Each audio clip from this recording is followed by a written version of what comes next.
Well, no, I was gonna change the subject if that's okay. No, Oh no, cool go with that. ahead. Yeah, feel free. Well, no, you said something a minute ago about well, he would be 55 now, but you basically made this a reference to how our generation is softening up in some ways. Or not necessarily that it's because of them softening up, but because of a lot of factors. Now, at this point in history, like you're more likely to be at home at 25 or even later than you would have been 25 years ago. Well, what I wanted to say, I had a conversation with a few friends like a couple months ago about the topic, but I think it's an interesting one. But this idea of the older generation complaining about my generation and millennials, I find it to be one of the most laughable things that's out in culture right now. When you take a look at how much more economic stability and security that generation had and how much better they had it than us in so many different respects, and then to look at what's happening now and to blame it all on this supposed shift to a more lazy culture, I think is just completely short-sighted. Now, the flip side of that is that there are a lot of young, like you see it in college campuses now, like some of the behavior is really childish and unbecoming of an educational institution like that, such as that one. But to blame it all on culture or somehow suggest that we're all becoming pussies, like I have my own lazy thoughts on generation. that. Like so my generation, Gen X, right? Which used to mean young. I think I'm Gen X too, right? Or am I Gen? I think you might be Y. But so my generation, they called us lazy. That was their thing with us. That they lazy. So the slacker generation is what they called us. And perhaps compared to the one before us, that at the time the term yuppie was coined, right? And everyone was like trying to make their money on Wall Street and driving their BMWs, and greed is good with Gordon Gekko. Like that was the parents when my slacker generation came to be. After that, it was this arrogant generation, and I felt like I worked with a bunch of them. They came into the office having always had the internet. They were perhaps more savvy in some ways with regards to like social media and the internet than the people that they were working for. And then comes this generation, and my knock on them isn't that they're and I think this is a broad perspective, it isn't that they're slackers, it's that they're victims. It's that they don't take responsibility for the troubles that they have. I hate hearing the economy is bad. Fuck you, dude. The economy is incredible right now. This is what good looks like. If you're just coming into the workforce now and you think that this is a shitty economy, you haven't seen shitty economies yet, and you won't like it. This is what good is. It's not just about unemployment rates. We're talking about interest levels. We're talking about the cost of college, cost of living, cost of food. With the exception of the cost of college, all of those things are great, right? Like cost of food is not at an all-time high. Interest rates are very low right now. Unemployment rates are very low right now.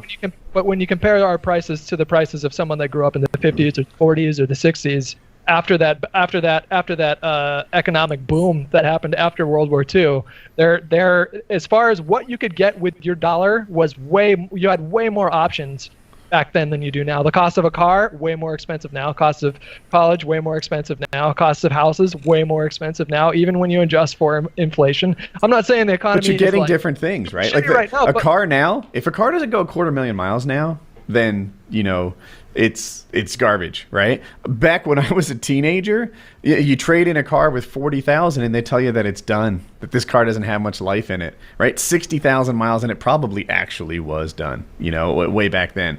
Now, things are way better. They say houses are more expensive. The median home price is higher. Houses are huge now. They're much better. If you get some house that's built in like the 1940s or 50s, that thing is probably 2 bedrooms with no air conditioning. And it really depends where you want to live too. If you live in a metropolitan area, houses are so expensive. Look at San Francisco. It's shocking what a small apartment in San Francisco costs.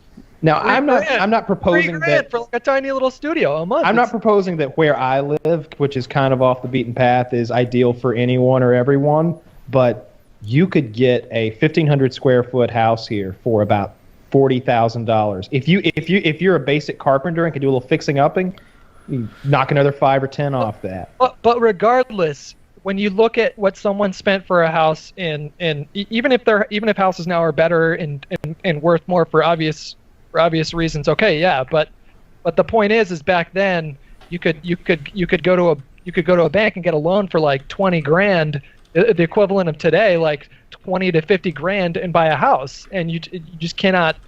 Well, I'm not sure about the specific numbers. If someone was on the Google machine and they could figure it out, I have done like a little bit of research, but not like going to the library. It's just literally just wasn't the and I'm just jumping in, so I don't know. We're talking about older generation looking at millennials and accusing them of being lazy, and I was making the point that they're not acknowledging how much better off they were economically than we are today, and how much more they could get by on with much less. I think that the 90s. That's a very fair point. And also, like, if they had Twitter and social media and the internet when that generation was young, I bet the older generation would have noticed all the bitching they were doing on social media. So really, it's just more apparent that our generation is complaining because it's so easy to put it out there. Well, there's two particular periods of time that I can think of, that were just so easy to live in. One would be the 90s. Like it seems like if you were into anything that had to do with a computer, anything that had to do with the peripherals of a computer or the internet or electronics, it seemed like you were doing great. But then you go back to post until that bubble burst. Of course. Yeah.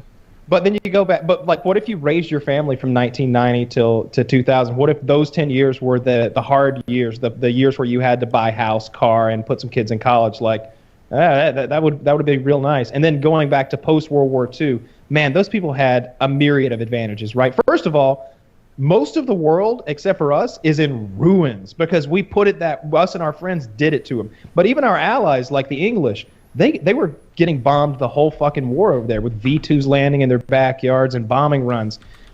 Here on mainland United States, nothing happened. Of course, the Japanese went to the Aleutian Islands, but that doesn't fucking count. So, we've got this huge industry where we've been making these bombers and tanks coming off the assembly line constantly. It's already set up and running. The infrastructure's there too, and all the men come back with a GI Bill.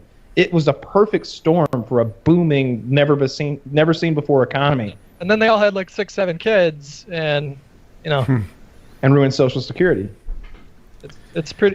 I just think it's an interesting topic to touch on with this. I don't know.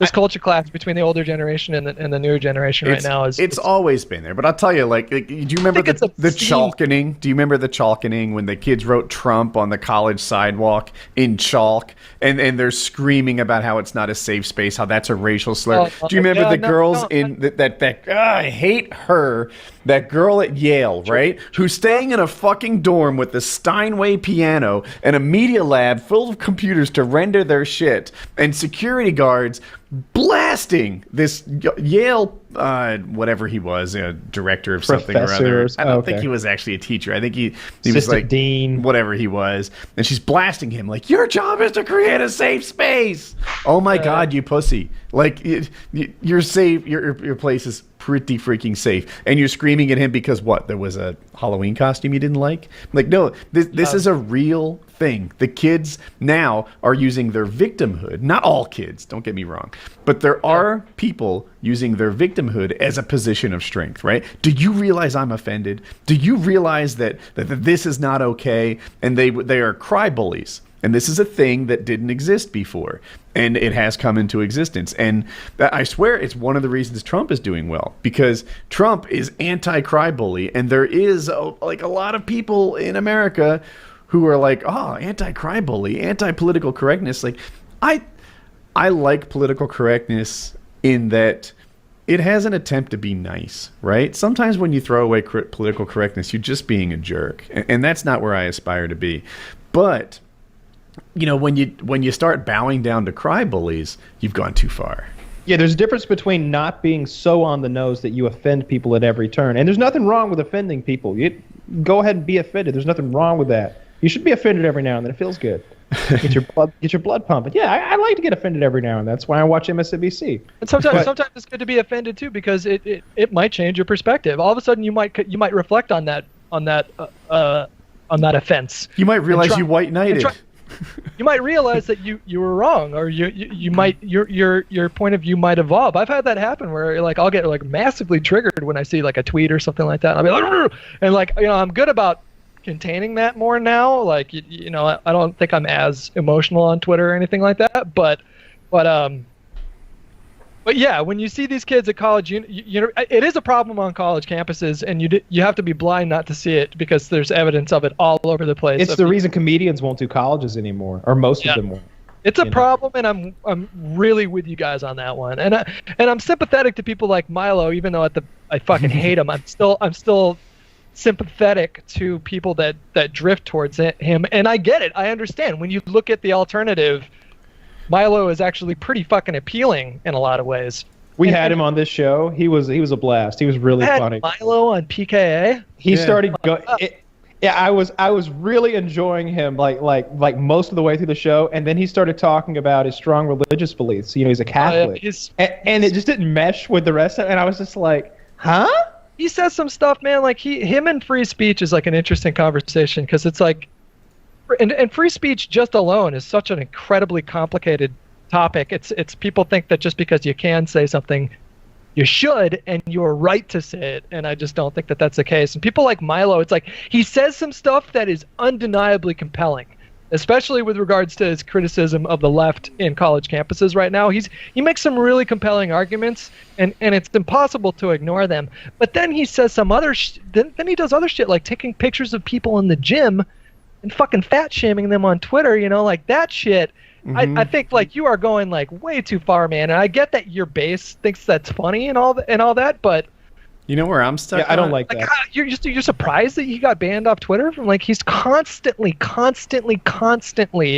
belittling people. He's kind of a professional troll. I don't even know if what he says lines up with his values. Sometimes I wonder if he's just picking the side that will get him the most attention, whether that be pro-Trump or I forget where he was on Gamergate, but that's where he first got well known. Yeah, he's definitely hamming it up to his audience. He's definitely he's a self-professed provocateur. He thinks, you know, he considers it his job to offend people, and for, you know, George Carlin had the same kind of job, you know. So it's like I recognize that people like that, you know, need to exist in a society, and we need to allow that conversation to happen. But he was fun. I really enjoyed talking to him. Just the off the wall opinions that he had about things. It was just like, what? Like I said, especially when he got to his devout Catholicism, it was very hard to make that mesh with. Just a moment before, he was talking about how he liked to be submissive to black men in bed. And it was like, well, how do those two go together? Because normally it seems like you're mixing oil and vinegar here. I'm not